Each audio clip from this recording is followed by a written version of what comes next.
1-877-DRUGS for kids. DRUG drugs for kids. 1-877-DRUGS for kids. Donate some weed today.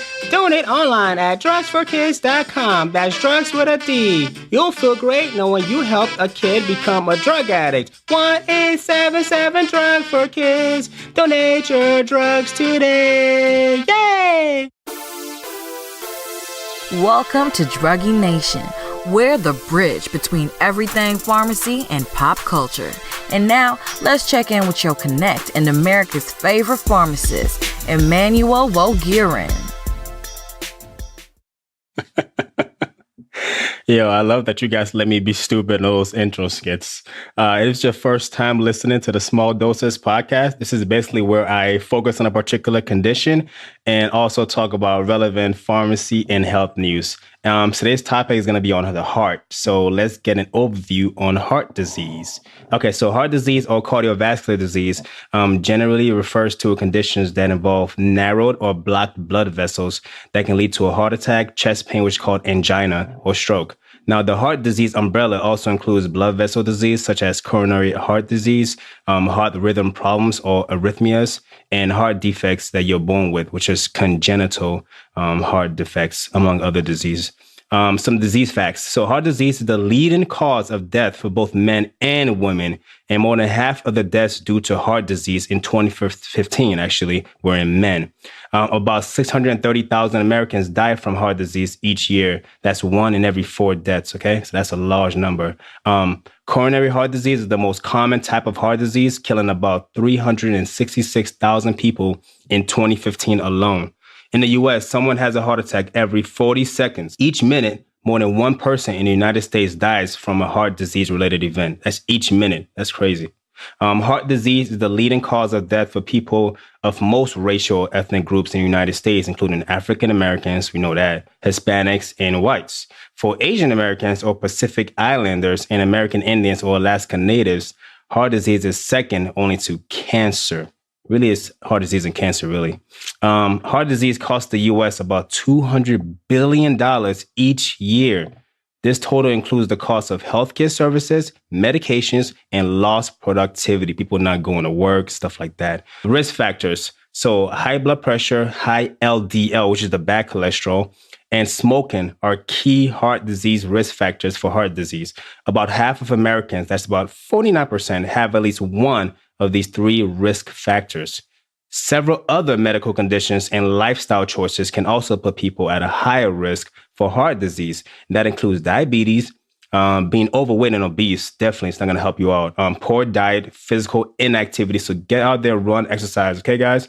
And excessive alcohol. 1 or 2 drinks is fine, but you going blacking out, that's not good. Cardiovascular disease symptoms may be different for men and women. For instance, men are more likely to have chest pain. Women are more likely to have other symptoms along with chest discomfort, such as shortness of breath, nausea, and extreme fatigue. Symptoms: chest pain, chest tightness.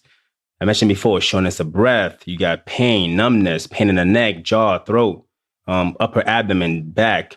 So there's some symptoms of heart disease, the big umbrella, cardiovascular disease. Some help tips for everyone, especially young people, to have healthier hearts. Don't smoke or use tobacco. Smoking or using tobacco is the worst because chemicals in tobacco can actually damage your heart and blood vessels. We all know this, which leads to narrower arteries due to plaque buildup. It's called atherosclerosis. That's a medical term for it.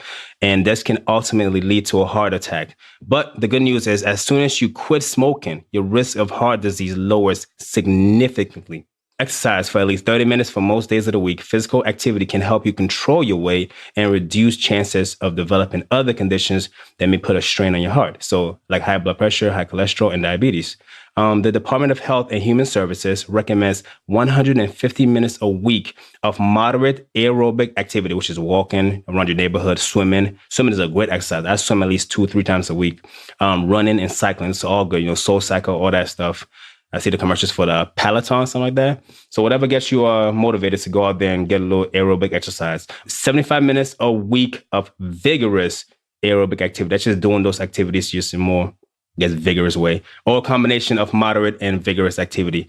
And for even better health benefits, you should double that. So instead of 150 minutes, do 300 minutes of aerobic activity a week, okay? Eat a heart-healthy diet. Easier said than done, but 2 examples of heart-healthy diet food plans are DASH, which is the dietary approach to stop hypertension, DSH, and the Mediterranean diet. You want to avoid and limit foods high in sugar, salt, saturated, and trans fat. So some major sources of saturated fat are red meat. You have full fat dairy products, coconut, and palm oils. Some sources of trans fat include deep fried fast foods, bakery products. You got packaged snack foods, margarines, crackers, chips, and cookies. If the label on a package like has the term partially hydrogenated or hydrogenated, that means that product contains trans fat. Okay. But not all fats are bad. Not all fats are created equal. So some plant-based sources like avocado, nuts, olives, and olive oil, these can actually help your heart by lowering the type of bad cholesterol that I talked about earlier, which is called LDL cholesterol. Okay. So not all fat is bad. Eating 10 servings of fruits and vegetables a day and 2 or more servings a week of fish, like tuna, salmon, can go a long way. And as always, alcohol in moderation, which is 1 drink a day for women and men over 65, and 2 drinks a day for men under 65. It's worth noting that more women die from heart disease every year than from breast cancer. So people think like, oh, men are the most affected by heart attacks, heart disease. Women get it too. And they actually have to worry about breast cancer as well too. So it's tough. Maintain a healthy weight, get enough sleep. About 7 to 9 hours is a recommended amount. And manage stress with physical activity and meditation. Meditation is really good. Take about 15 minutes, 5-10 minutes really every morning. Just close your eyes and you just get in tune with your body. Listen to what your body needs. Meditation is really good. I do it before I go to sleep and when I wake up in the morning. That all helps to reduce the risk of heart disease and also get regular, health screenings at your yearly physical for, blood pressure, cholesterol, and diabetes. All right. So that's enough about heart disease. Let's talk about some stories that caught my attention this week. So there is a male contraceptive, ladies, that's out there.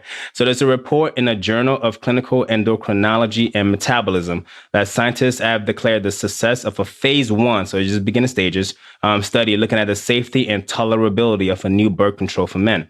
After taking the pill for 1 month, the men experienced a change in hormones that caused a drop in sperm production.